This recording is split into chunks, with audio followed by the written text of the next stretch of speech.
Today I'm going to show y'all how I do the closure last method when making my wigs. The closure last method is exactly what it sounds like. Attaching your closure piece onto the wig last after you've sewn on all the tracks. I prefer this method because it keeps the closure out of my way when I'm sewing, helping to increase my speed as well as perfecting my closure placement. Altogether, it just makes me go faster.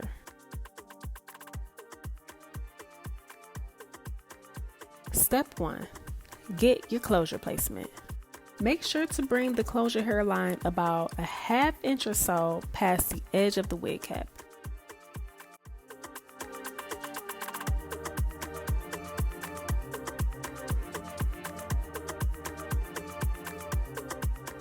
Pin down all the corners like so.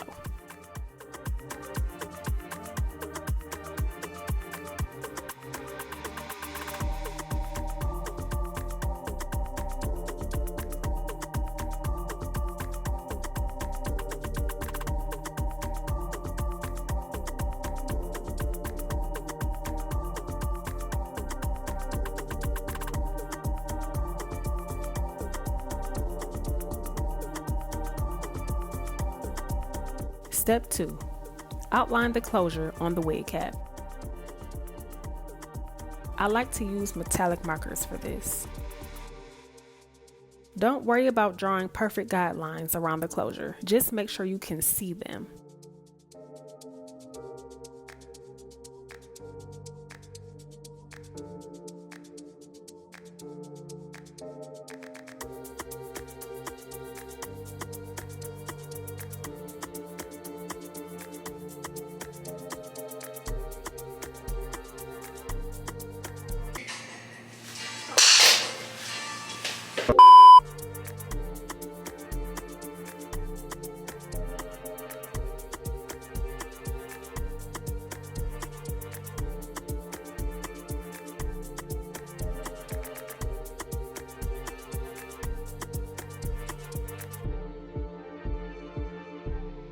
Step 3.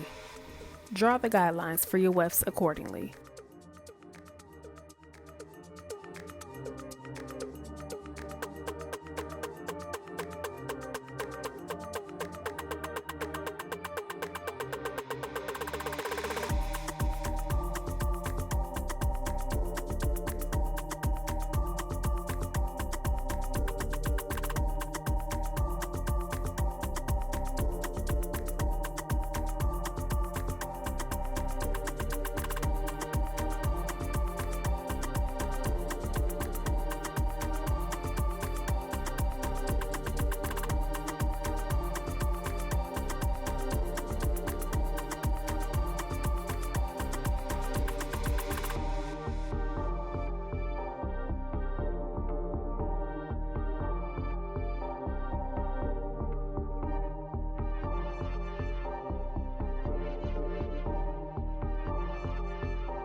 It's now safe to remove the closure piece since you have all your guidelines down.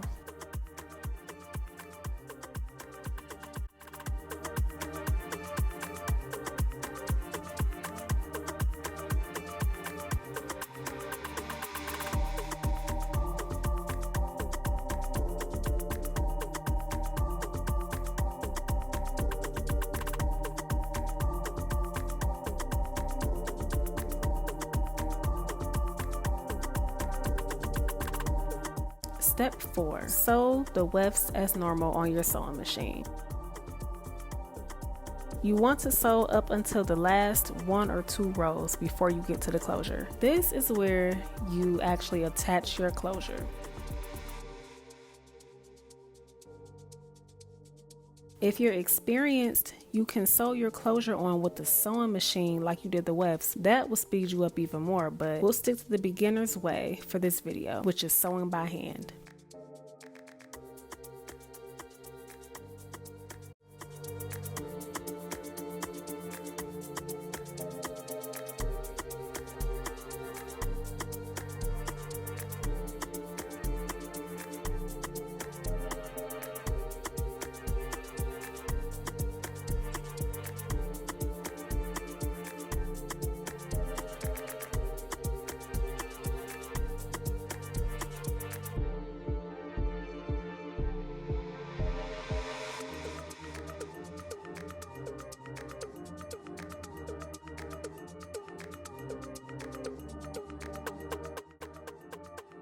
Normally, I'd sew up until the last row just before the closure, but I wanted to stop here and show y'all how the wig looks this far, and to also check to make sure our guidelines are still good. You want to make sure you have enough space between the last weft guideline and the closure, because you still have to sew that final track around the closure to finish things off.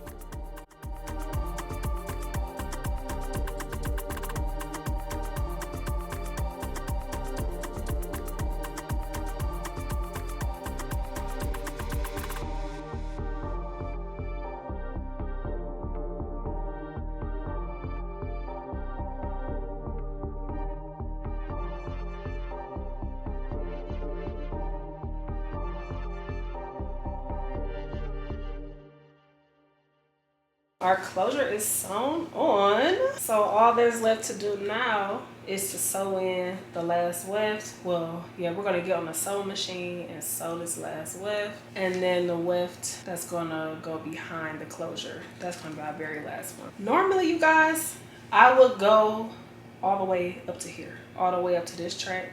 I would sew this down, and then I would sew the closure on. I just wanted y'all to see what it looks like when you sew the closure on last. We can take our pins out because that baby is flat as can be. I'm also going to go ahead and cut the mesh from up under here too. Normally when I'm on the sewing machine, I'll go ahead and sew this track on, but for the purposes of this video, I kept it off just so you guys could see where that last track around the closure would go. Be mindful of that. The last few rows are crucial because you want to leave enough space for that last track to go right along here. So as you can see, that's what I did. And then this is cool too because before you even finish, you can, if you feel like you need to, you can adjust your lines, make them darker. Yeah, just so y'all can see. So my last track is gonna go here. My second to last track is gonna go here, and then that last track is just gonna go around this closure piece. You feel what I'm saying? Yeah, and you don't, honestly, you don't need no guidelines around the closure because the closure is the guideline. We already did that. So yeah, that was just for fun. But yeah. I'm gonna sew on the rest of this and then I'll be back with the finished wig.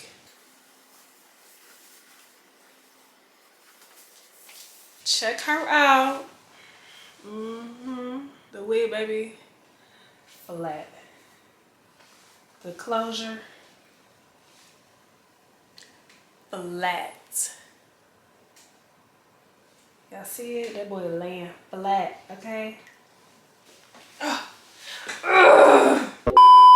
I literally hate this canvas head.